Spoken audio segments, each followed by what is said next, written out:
Hello folks, wasn't expecting a video today, were you? So yesterday, like I said, I got home a little late and wasn't real happy with what I was going to cover because everything that's been going on the last couple days with my daughter and just scatterbrained. I figured I'd go in and do some work today and give you a teaching with the things I used that we haven't really given that much coverage with in the mentorship. So you'll see there were buttons being pushed, obviously, so I'm not just pulling things out of the hindsight left side part of the chart. And we're going to cover when the market is indecisive, like we have here, the dollar index in here, consolidating inside of the daily fair value gap.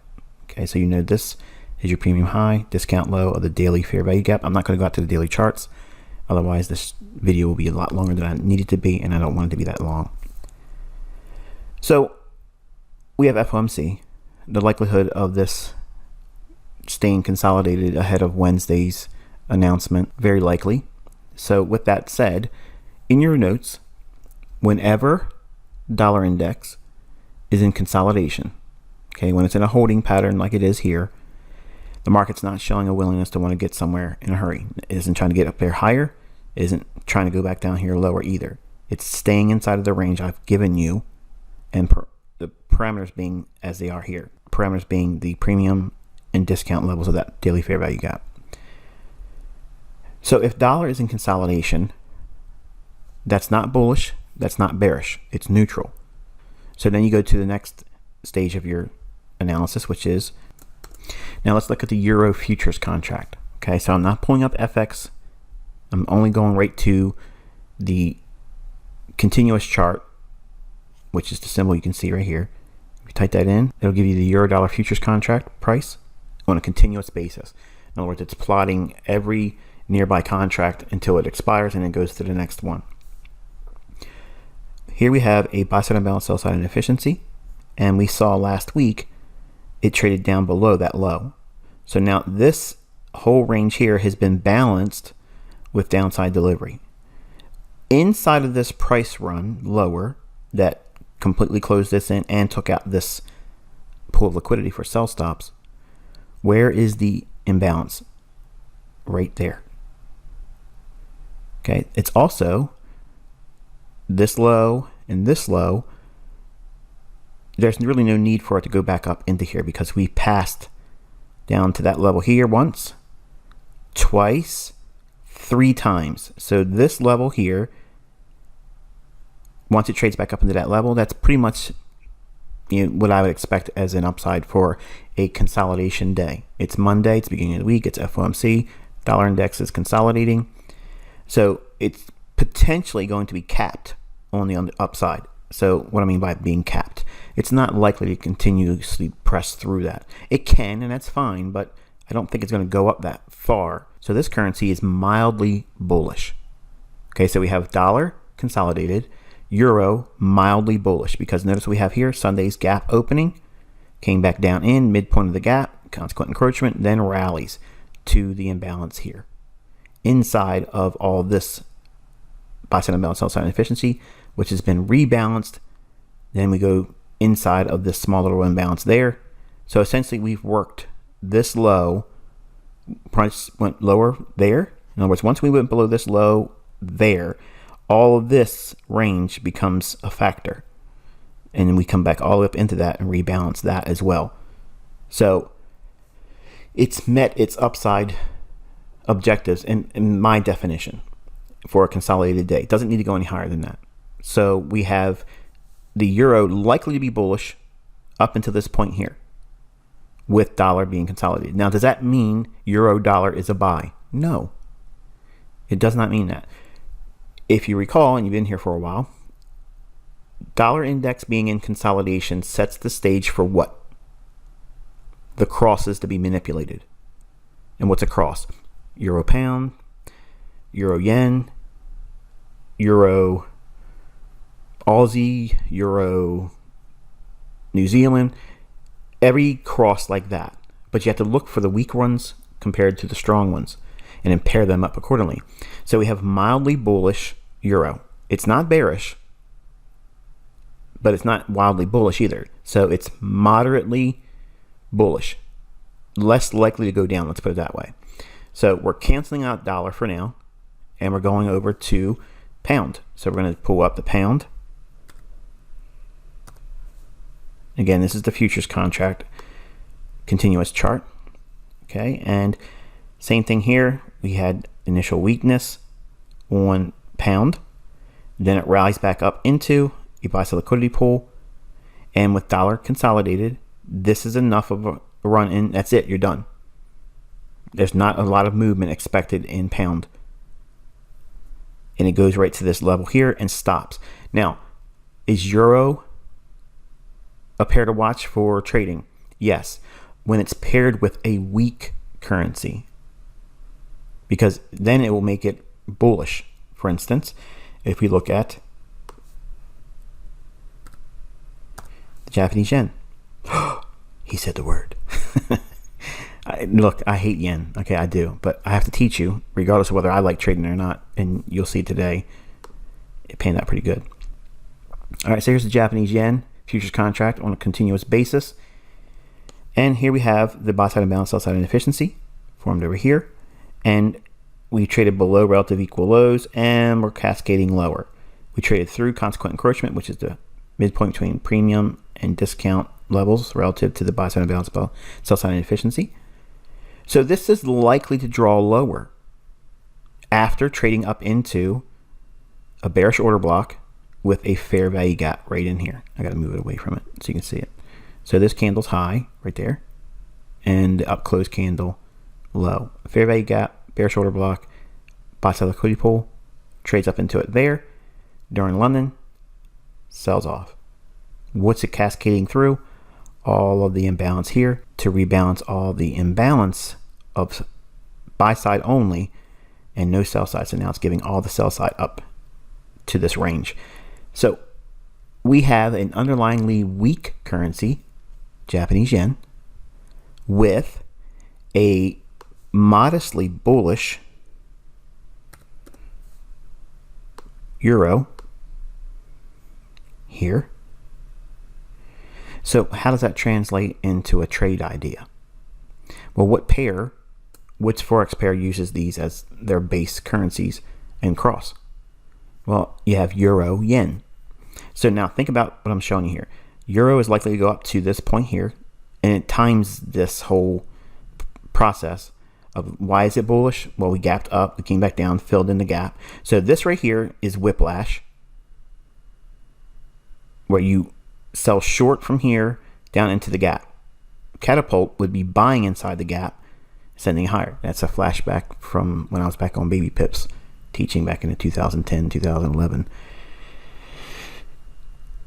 Because we know this is likely to come up to this level, and we know that yen is decidedly weaker and could be weaker until it fills in its imbalance, euro yen is not bearish. So now enter retail logic. There's a educational group, if you want to call it that, and I'm saying that with my tongue in my cheek. Two guys over in the UK go by the name of Astro Effects, and they are, in my mind, the epitome of retail, pretending to be something they're not. And I go after retail logic, and I want to see what a retail trader sees in the marketplace, and then I'll go in and look for technicals to support the opposite end of that. And everything I gave you here technically was what I used when I looked at Astro Effects Face Man, his post he did on his Twitter account, and said he was expecting it to go lower. So I went right into euro, yen, and let's take this out a little bit. And you can see we had a old low here. We traded down, took the sell stops out, and it rallied up. Then it retraced back in. This is an optimal trade entry, and I'll zoom in on a lower time frame in a moment. But for now, I just wanted to show you the general framework. We took sell side liquidity out. We pressed down in. So we had offset distribution. So anyone that was already short with smart money, they're offloading it down here. If they didn't get it off here, they're getting it off there. then it rallies. What did this high being broken communicate on this candle? That market structure has now shifted bullish, and everything I just outlined with the euro dollar and with the Japanese yen, the relative strength is in euro. So euro is not likely to go down. What's the first currency in this pair? Euro. So if euro is by itself the base currency, if it's nothing paired to it, it's not likely to go lower. But Japanese yen is likely to go lower. So what I've done was I've paired up a strong currency on a relative basis. Not that euro was going to go higher. It's just it wasn't going to go lower. While at the same time, yen was decidedly weaker and likely to be weaker because of its imbalance. So there's room for yen to go down. No reason for euro to go down. There's reason for euro to go up, but up to a specific price level, as I outlined moments ago. We had this old high here, and if it runs to that, that would be enough for today. I entered right on this candle here, and I'll show you on the lower time frame in a moment, but just understand that this high being broken there set the stage for the New York session being bullish. So we drop down into the 15-minute time frame. All right, here's the euro yen 15-minute time frame, and here's that run above that short-term high that breaks market structure to the upside. So the market trades back down into this last down close candle here. Order block, optimal trade entry, starts the rally. Starts the New York session there at 7 a.m. The very next candle here, it's trading down. While it's trading down, I'm trying to get in this last up close candle right in here, because that is a mitigation block, because we have the optimal trade entry here. So inside of this range, I want to be a buyer. We trade down. I'm picking up the order there to go long. And initially I'm aiming for this fair value gap and then the short-term high right there. So I just basically just lined that up there, even though that everything I teach you sets you looking for this. And initially I gave the limit order. You can see it in the recording I shared on Telegram, with a projected high of 133.44. And we didn't quite get to it yet, so I was off there. It's went to 43.9, so I'm off by a pipette. But nonetheless, I changed mid-course because I was getting too close to the actual teachings, and I had enough for you all to know what I was doing. And the limit order was up here based on this old high, but I closed all the position off there above this as it rallied above it. So entering on this candle, exiting on that candle, using this short-term swing high here and this fair value gap. And I was originally going to take 80% off, leave 20% on to get to that limit order. But again, it's too close to what I teach here, and I don't want to have anybody belly aching to me, oh, you're doing this and you're doing that. I'm giving you practical lessons based on me answering frauds. Okay? So I would love to have this way of teaching coming up. Like, you're literally seeing it done for real, and the logic behind it, and why it's superior to everything else. All these other guys out here that show cars and spending other people's money, going in other countries and living it up on their dime. I'm not doing that. I'm teaching you how to go out here and find your own wealth and not rely on these image seekers.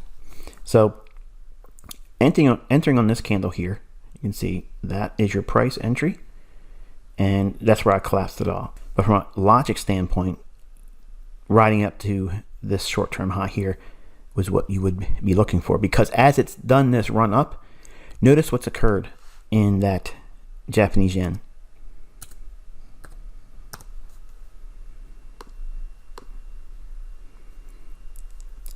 It has not completely closed into that discount low of the fair value gap,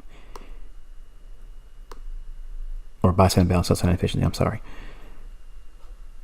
So it's still likely to go lower, which means that euro yen is still likely to go higher. Doesn't necessarily mean it's going to go straight shot up into a higher run, but until this completely closes in, that's the mindset I would have. I would not be trying to go short euro yen. Okay?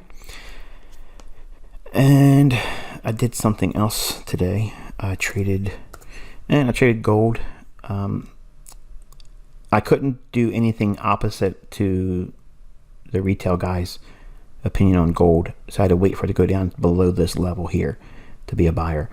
And in my Telegram channel, I had people ask me, what's this line mean? What's it represent?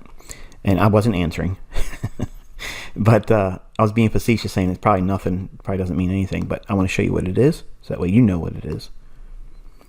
It is the low here that starts this fair value gap, right there. So it was some sell-side liquidity resting below this low, and then we have this low that begins, what? This imbalance. So I want to be a buyer if it goes below that and capture some kind of a retracement, especially if I know that dollar's not likely to move. Then I could do trades like this with some confidence, knowing that it isn't going to completely break down because dollar's going higher, or vice versa. So I'm using the liquidity resting below that low and trading inside of that fair value gap there. Okay, so in other words, this is what you're used to seeing.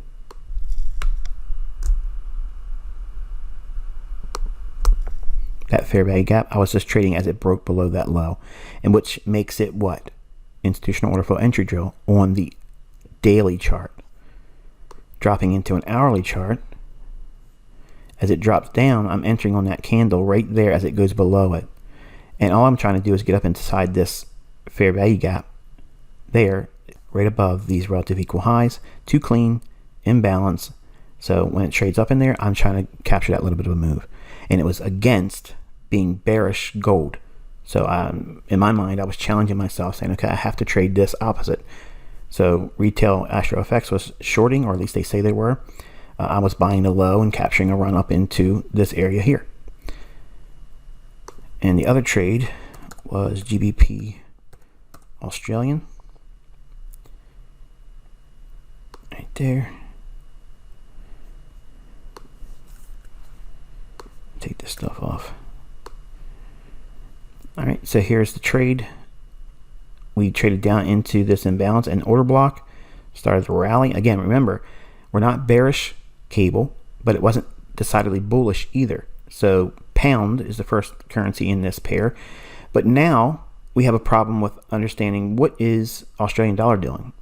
Well, I'll show you in a moment, but just for now, let me cover everything here, and then we'll go into Australian dollar and make perfect sense.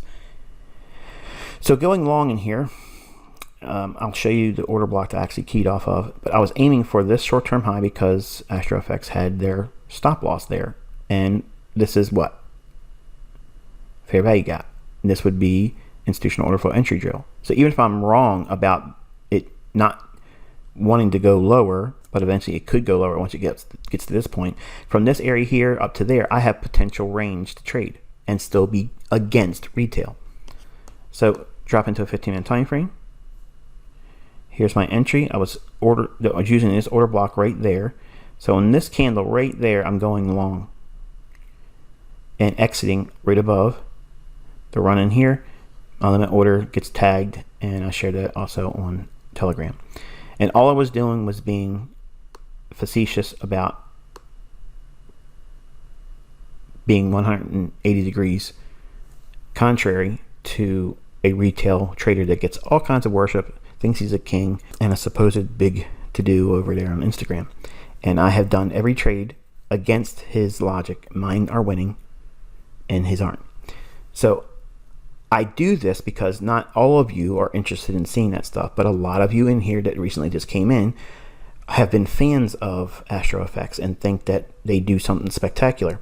The only thing they do spectacular is spend your money if you paid them, and they rub it in your face, because none of them can trade. Neither one of them can. And that's the reason why they didn't go into Robin's World Cup. That's the reason why nobody ever does. And I show you the entries. I show you the exits.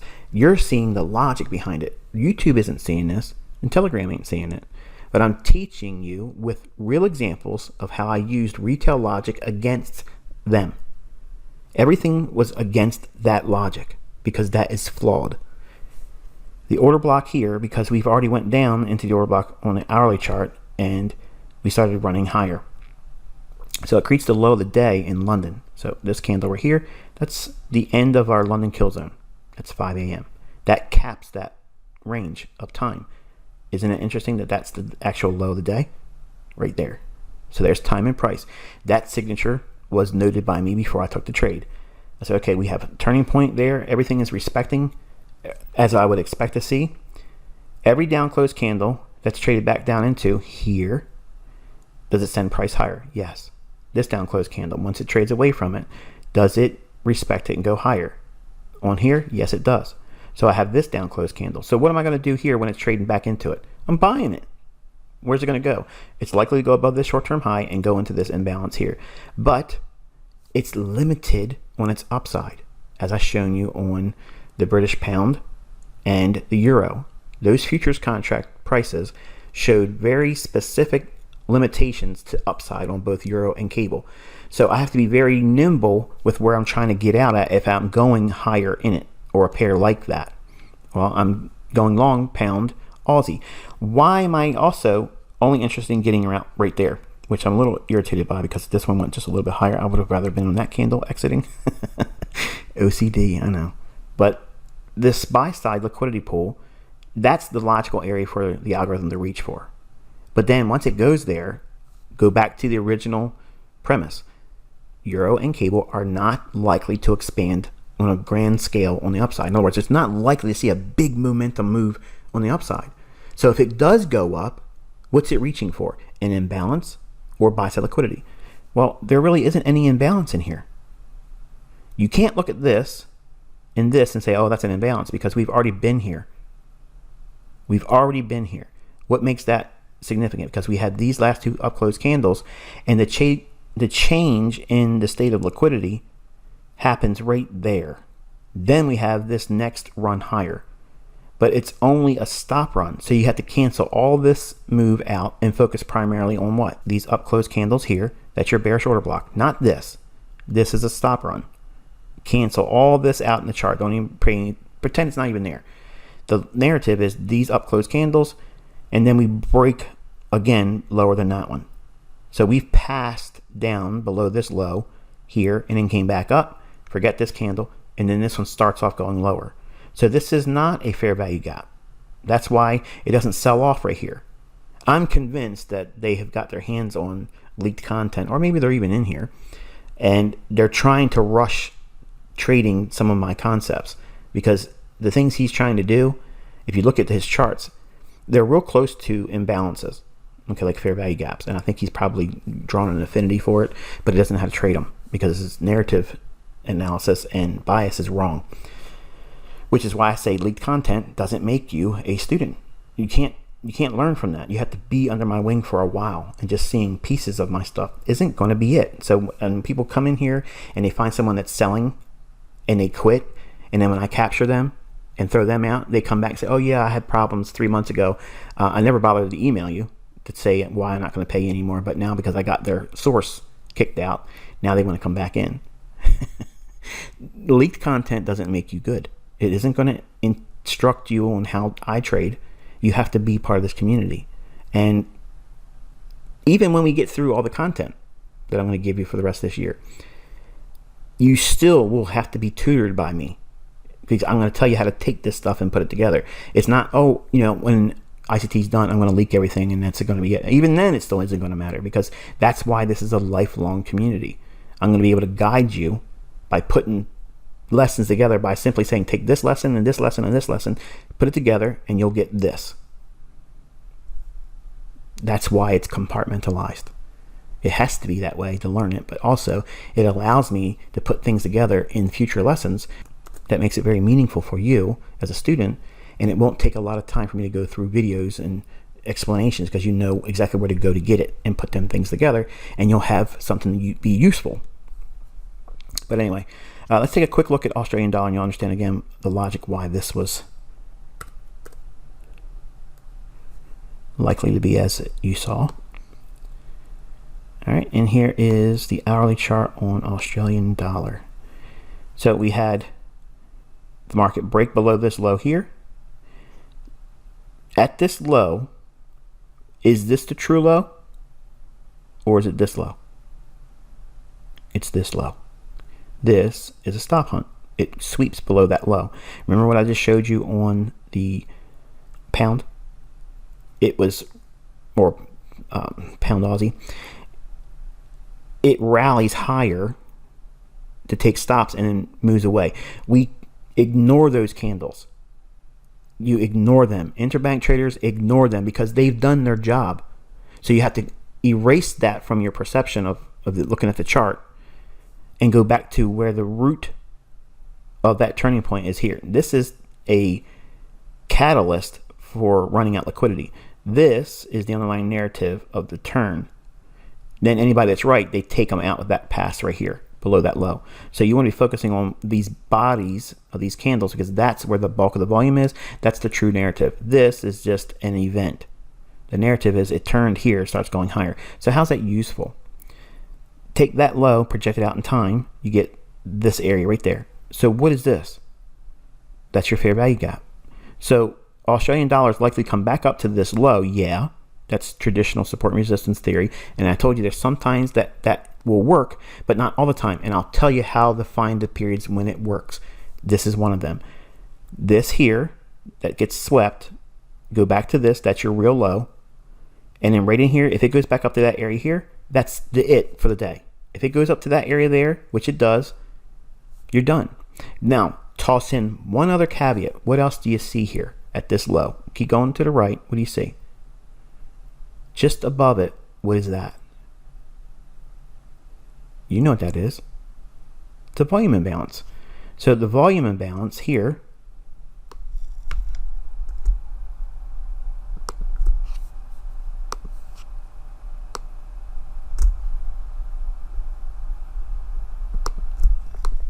perfect. Now's the high of the day. So Australian dollar, is it extremely bullish? No. Is it bearish? No. It's likely to trade back up to this area here and do very similar price action to what? Pound.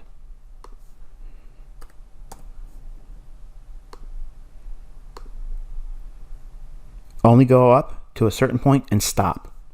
Now, it does not look the same because it has this initial run lower, but on the upside, that's what I'm focusing on here. The upside is limited. It's capped. So, using this information with pound Aussie, any move up in pound Aussie, because they're both muted, they're being held, they're not being allowed to be really liquid, higher or lower movements. There's nothing free about their trading, both Aussie or pound. So if you use that logic with using Aussie compared to pound, the pair is pound Aussie. So it's natural for me to expect it to run from here to here and then stop dead in its tracks.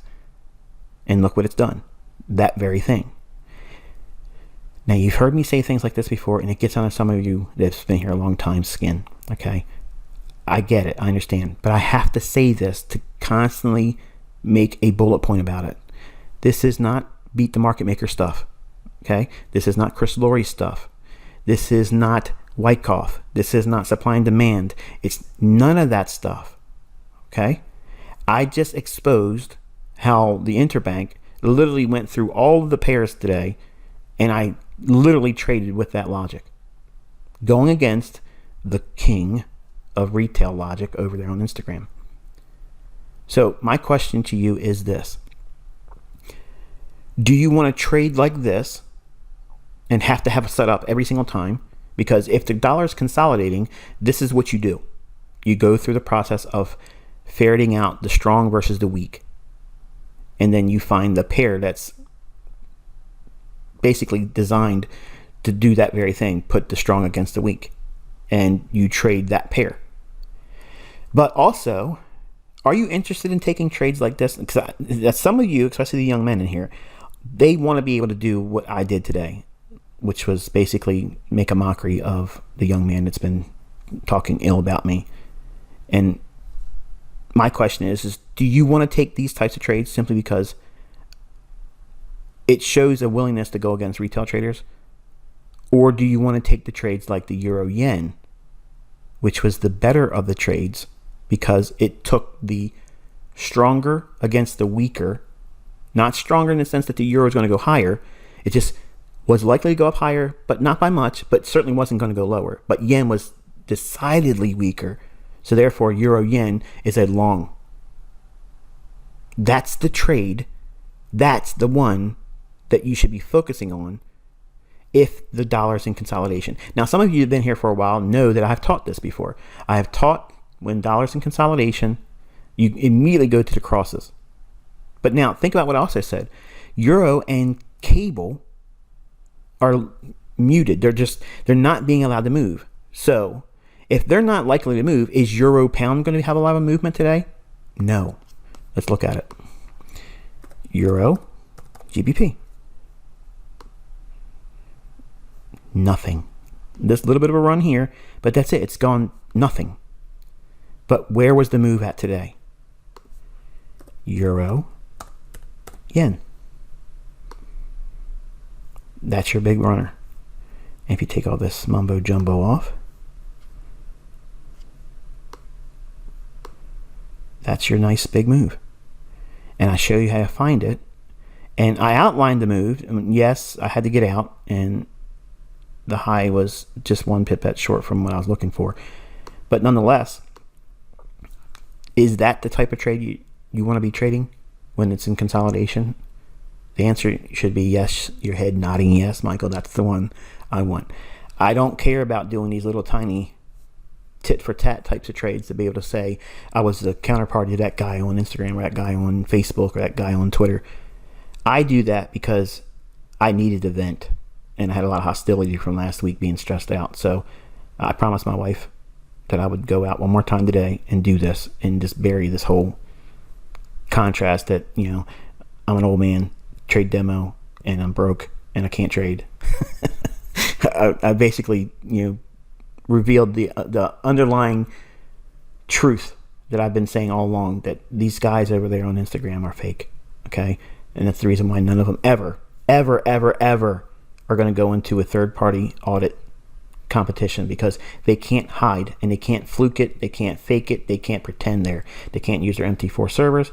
And now, for whatever reason, why this young man feels like he wants to go out and put ideas, not trades, they're just ideas. And this is what I don't want none of you in here to do. Don't learn what I'm teaching you here and go out and do the real thing of what he's trying to do and everybody else over on Instagram.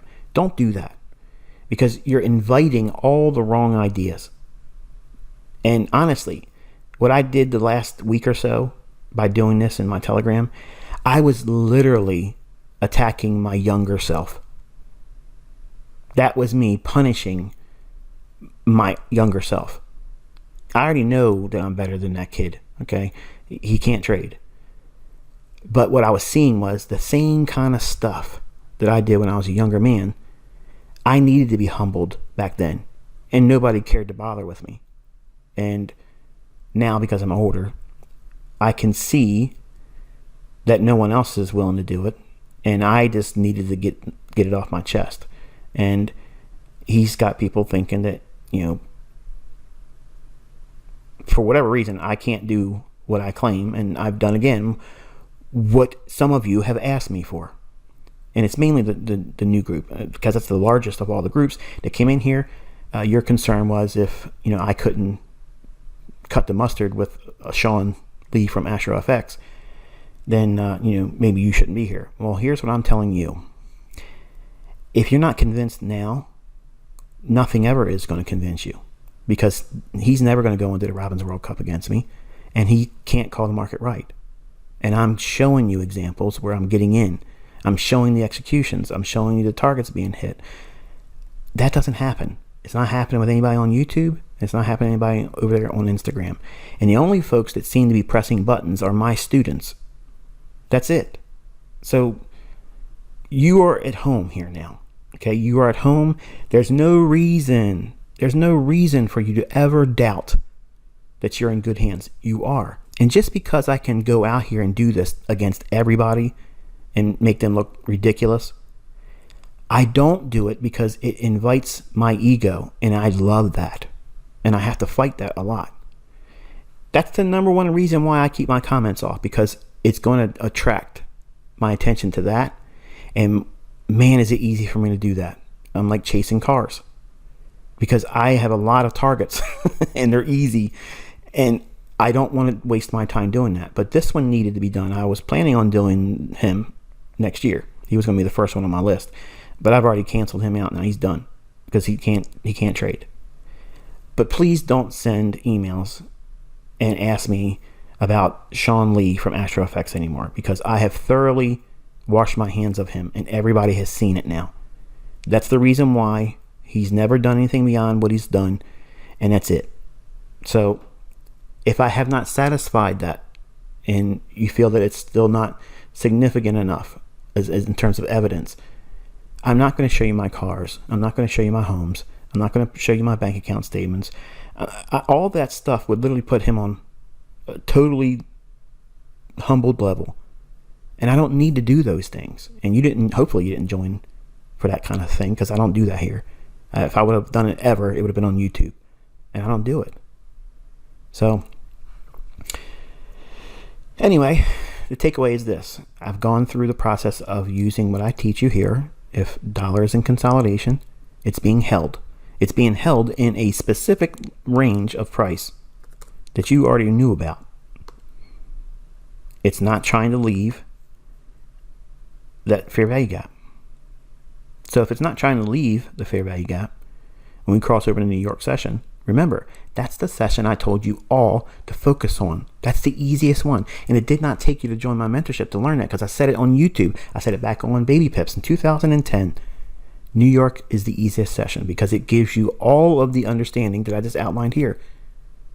Because your question is going to be, well, how do you know it's not going to run above these relative equal highs? How do you know it's not going to do that? Because everything I just outlined, the dollar is not trying to go anywhere in London. It's going down to this level here. Fine, that's okay, big deal. Even if it goes outside of that range a little bit, what's over here? A volume imbalance. It goes down to the volume imbalance and comes right back inside the range of the fair value gap. These are all things I teach you. And the uncertainty or the fear of not knowing what to do, that's normal. That's normal for you to feel that.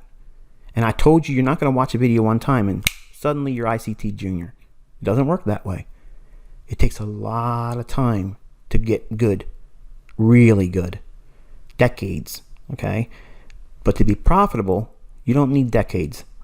Okay, to be profitable, you need to resist a lot of things in your development. And you're going to want to do things like some of you watched me do today and last week, because that makes you feel significant. That makes you feel like you've accomplished something because you smashed somebody out there that's a fake. If you think that way, you're going to end up living your life like that. And you're never satisfied, because there's always going to be some joker that comes along. I literally want to call an open season on everybody on Facebook, Twitter, and Instagram next year. Like, that's exactly what I want to do. But it isn't going to convince everybody. It will be just me flexing my ego. And that never is satisfied. So what you should be thinking is, I just showed you 3 different styles of trading. A reversal on gold. I was going long in the highest probable strongest pair, euro yen, when retail was thinking it was going to go down.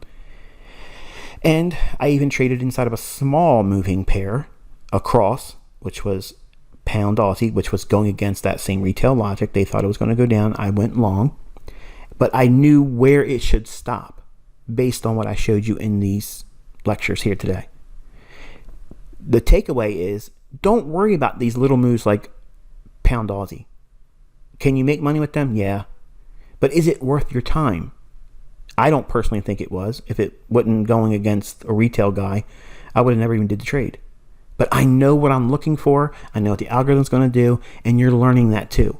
So how do you take away from this? Well, if you wanted to be in the choicest of all these setups today, while all 3 were profitable, the best one is euro yen. What makes it the best? Because it was when a pair that was decidedly poised to outperform the upside, because you had the weakest against the strong, and everything logically was there. Yen had more room to go down. It was easier for yen to drop. So you look for pairs that contrast a strong against a weaker. So I could have very easily done pound yen, because pound is similar to what we saw in euro, which was not weaker, but moderately bullish. Not because it wants to go higher, but because it's refusing to go down. That's important that you have that in your notes. But same thing here. optimal trade entry here, relative equal highs, runs. There's your two pairs. But euro yen, in my opinion, was better simply because euro and cable, euro had that gap. Okay, remember the gap I showed you on? I could easily turn this lesson into 4 hours. Hang on here.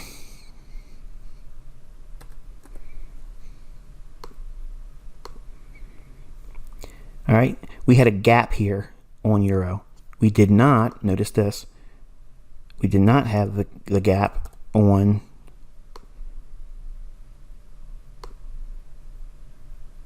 pound. See that? So why did I buy euro yen and not pound yen? Number one, retail was going short euro yen, and there's the gap in euro that's not in cable. Didn't have any gap. So it was not showing you. Remember I was teaching you about gaps on Sunday. If there's a gap higher, that's indicating that it wants to go higher. It's in a hurry. And that's what an interbank trader is looking for. That's their tip off. That's the tell. Because they're not calling in a hotline. They're not going to a website and the central banks are saying, okay, all you traders do this. It's not an advisory service. They're looking for signatures that repeat. The euro has that gap.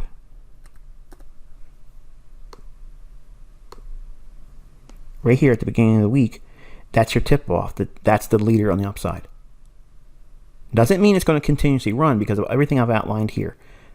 All the imbalance and these lows here and this small little imbalance. It's going to go to that point and then that's it. You're done for the day.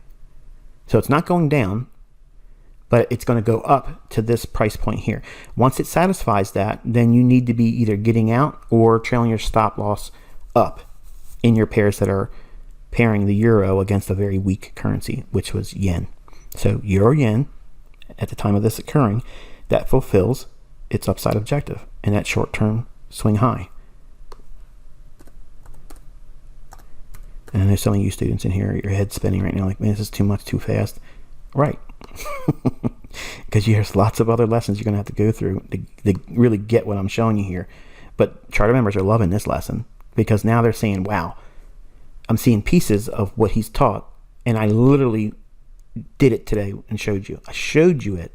I didn't talk about it in hindsight. I didn't wait for it to move and say, oh, look at this. That's what everybody does when they learn my language. I know what I'm talking about. You're home. So stop worrying about all these other people. If you want to quit, don't make excuses for why you want to quit. If you can afford it, just quit. If you don't like what I'm doing outside the mentorship, don't watch what I'm doing outside the mentorship. Okay? That's my personal time. I can do whatever I want on my personal time.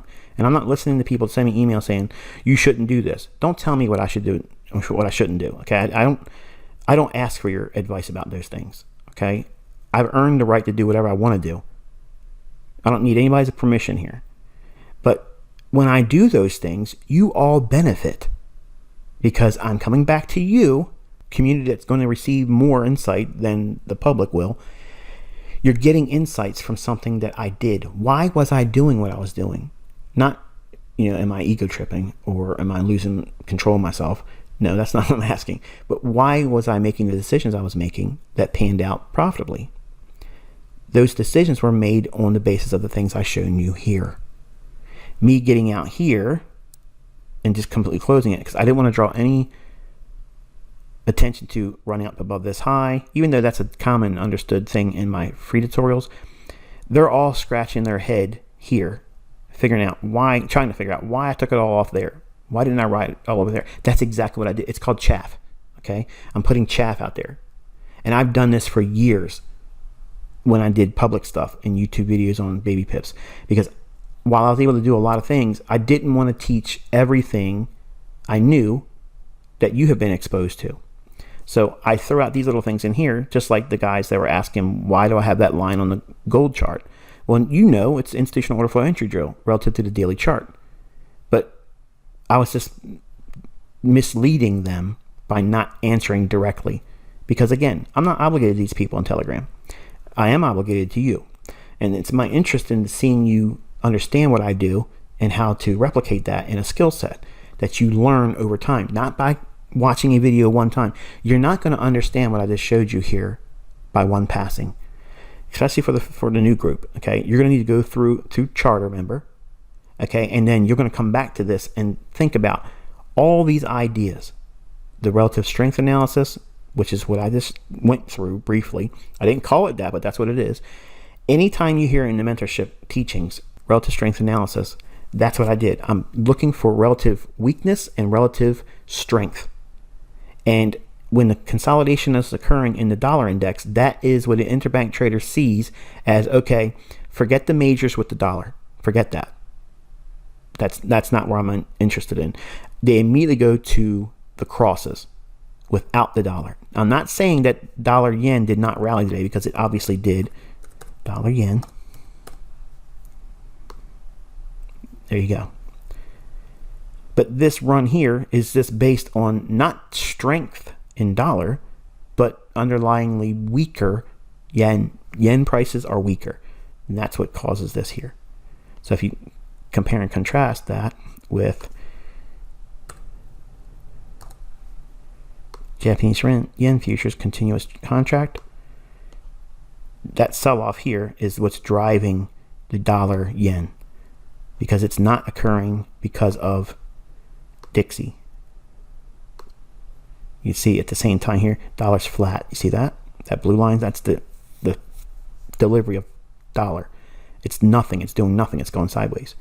So the underlyingly weaker delivery on yen is the catalyst that sends the dollar yen higher. This is moderately bullish because it's not bearish. Not because it wants to go higher. It's moderately bullish because it's absence of bearishness. In other words, the dollar's not likely to go down, but it's not likely to go up either. But when you have that with a weaker currency like yen is here, that will make dollar yen go higher.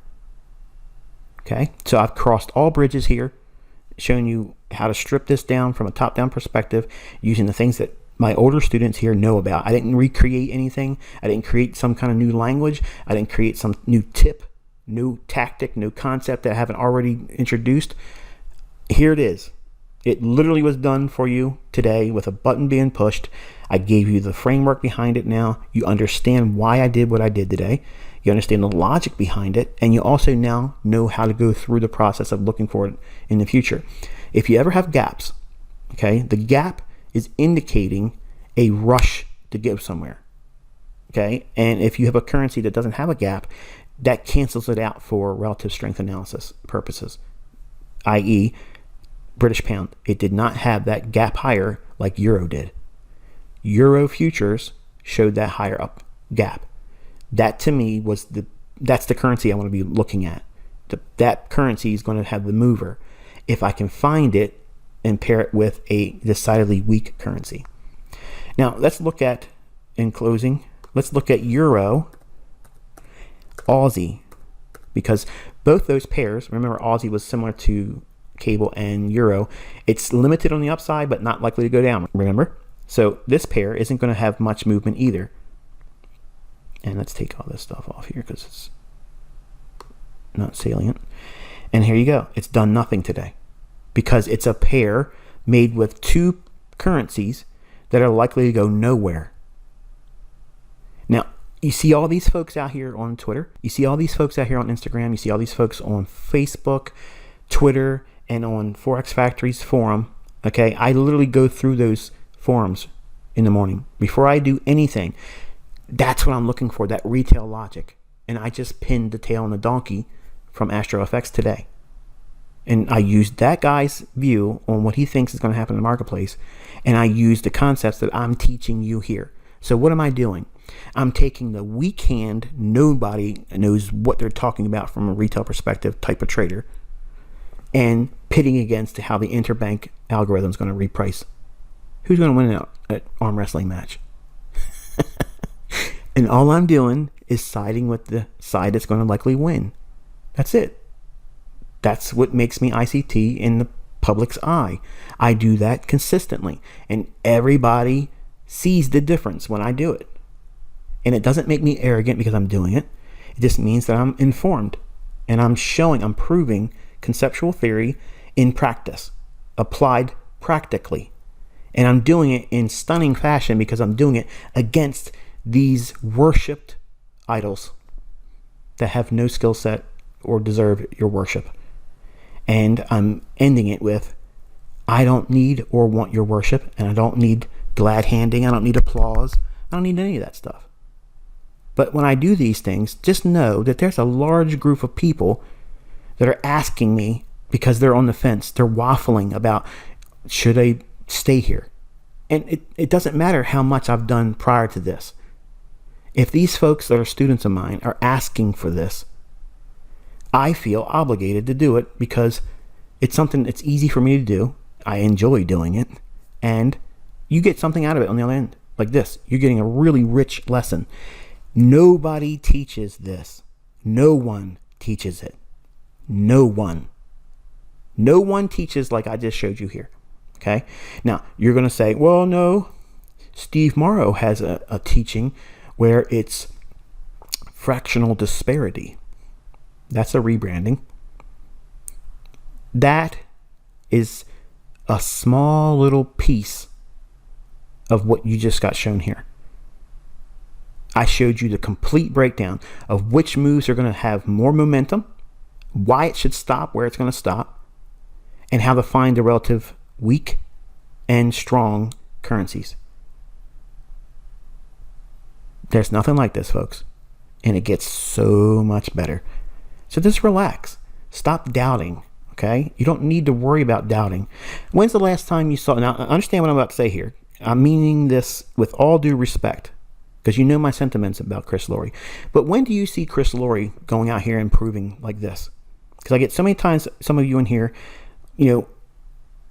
pushing emails or pushing things that you saw that people are saying I'm teaching Chris Laurie stuff. I personally have never seen Chris Laurie do trades. Like, I've never seen it. I've never seen him execute. I've never seen him do any of those things. I'm not saying that whatever he's doing now, that he's doing that. I'm just saying I have personally never seen that happen. And I don't ever see anybody else out there doing it either. I don't see Steve Morrow. I don't see him. I see a marked up chart with a little line where he's putting a slash, where he supposedly bought up there once it starts moving 20 pips or 30 pips. So for the folks in this community that are always caught up in all this friction and drama, you don't have to worry about any of that stuff anymore. Why are you giving it any of your time? If you're in here, your focus should be on learning. Did I answer the call for this? I think I have. If I haven't, there's nothing else I'm going to do beyond this. Period. This is more than sufficient. It's proof of concept. It's a button getting pushed. I'm showing you in 3 different markets all the things that I'm teaching you, and every single one of those were profitable. And if you only picked out one of them, it's still good enough. But I'm showing you the contrast between all 3 and how your mind should be viewing price action. Yes, there's a setup I can find in just about any pair out there. And even if it's a small little move, I can do that. But is it something that you should be doing? No. Waste time doing little moves like that. If you missed a big move, then let it pass and wait for another day. That's the takeaway from here. But if you're going to do the work to find the real big move and focus there. And don't waste your time with these smaller moves just because you need that little nudge of, yeah, you're better than the average bear. You don't need that. That's the stuff that I ingrained in my personality, which is a flaw. This stuff that I'm doing, the young men in here are looking at that and saying, that's what I'm going to do. I'm going to do it out there, and I'm going to do it 30 times more than ICT does, because I'm going to defend his name. I'm going to defend what I've learned, and I'm going to kill all these fakes in the public domain. And I'm going to tell you that that's a character flaw. That's not a strength. That's a coping mechanism for me, because I have something I can never satisfy. That insignificant young man at 20 will never feel significant enough because my grandparents don't see what I'm able to do now. So I have to do those things. Don't start your journey or hold on to baggage like that. The ideal method is for you to grow out of those toxic thinking and never resort to doing what I do. And that's the part that makes me a weak mentor. Now, I'm showing you the pluses of having done it because, like I said, I'm like a dog chasing cars sometimes. I turn my comments off not because I'm afraid of anybody, but I know I'm going to get someone saying something and it'll distract me. And then I want to pulverize them. And that will be something I'm doing versus doing other things, whether it be in my personal life or mentorship or whatever. I don't want you thinking you should do those things. And I want you to know that I am cognizant of the fact that these are not characteristics that a strong mentor would try to promote. And I'm not trying to promote that. So that way you understand clearly that I'm admitting that these are character flaws in me. But they are a coping mechanism because I am not as balanced as you might see me as. I have many things that I wrestle with.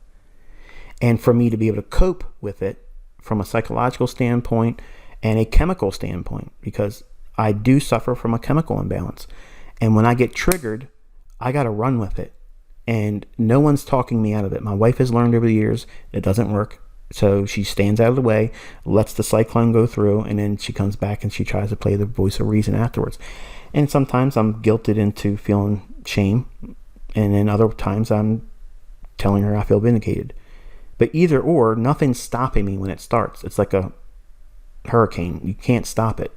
You just let it do its thing, and then you pick up the pieces afterwards. And sometimes I'm embarrassed to say that I've caused more damage than I wanted to, and it is not as constructive as I wanted it to be. But for me, from a personal standpoint, it's very satisfying for that moment. But then I weigh it out with, okay, what do the people that respect me and love me and look up to me see when I do those things? And I had that experience with my children because they saw me ripping into that Yahoo on YouTube that's a fake. And I used language I shouldn't have been doing. But that's what happens when I engage. That's the reason why I keep my comments off. It is not fear, folks. I am not. I'm begging for it. I've been begging for it for how many years now? I mean, I'm literally going after everybody, telling them, let's go, let's go, let's go. Because I know what I'm able to do. That's not a strong characteristic in a mentor. That's someone that's unstable. That part of me is what's triggered with these goobers. And as much fun as it is, and easy it is for me to just thrash them, it is not mentorship grade. But once I get my clarity again, I come back because I know I'm able to go into it and give you a lesson from it. I don't want to have to teach this way, is what I'm getting at, okay? And you shouldn't be warming up to the idea that this is the best way to learn. But I also want you to know in closing that you have a mentor that can absolutely do this. And I am not afraid of anybody on Instagram, anybody out there from a Goldman Sachs background, UBS pretend narrative that you used to work at a bank. All these people, none of them can stand against what I have. And you're learning it. And focus there. Look past my flaws as a human being and just understand that every time I do the things I do, it's not meant to take away from you as a student. But there are times when, as a human being, I gotta lash out because it's hard to keep it bottled up. And unless you have what I have, you're not going to understand. To be bipolar, it's something that you can't control. And when I'm triggered, that's it. And I'm like the Tasmanian devil. That's it. I start revving up and that's forget about it. And feelings and rational thinking, that's out the window. Okay. And that's why I try not to get into those types of things while we're in mentorship here, But I'm only bringing this one in and talking this way with you all, so that way hopefully you have a balanced perception of what it is I've been doing the last week and a half. Because I had a guy send me an email saying, what are you doing? What the hell are you doing? Why are you doing this? And you should be spending your time. And I just basically said, quit. If you don't like it, a whole bunch of other people supposedly, he's saying, all have that mindset. They're about ready to quit. Well, if you're ready to quit, then quit. Don't tell me you're going to quit. Just quit. But you're learning things here that you're not going to learn anywhere else. So, again, I'm not the perfect mentor. I'm not the perfect human. I'm not the perfect Christian. I'm not a poster boy for Christianity. I am a person that wrestles with things that I can't overcome all times 24/7. And I know what those triggers are. And it's not fear. It's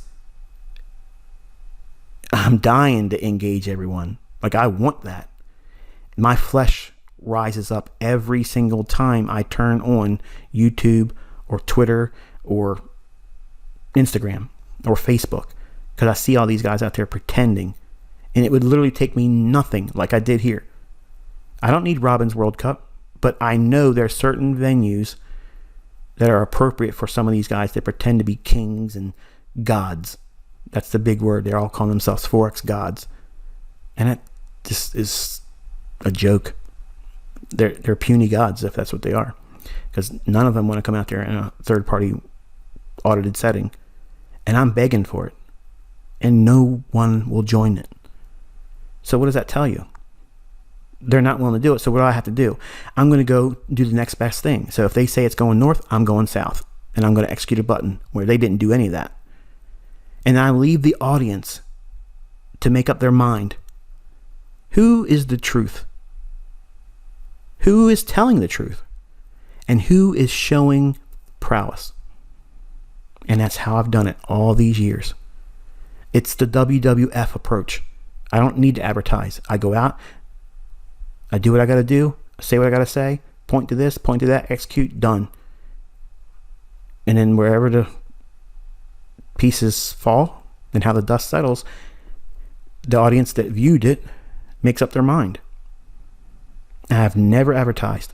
And when people see that, they're convinced.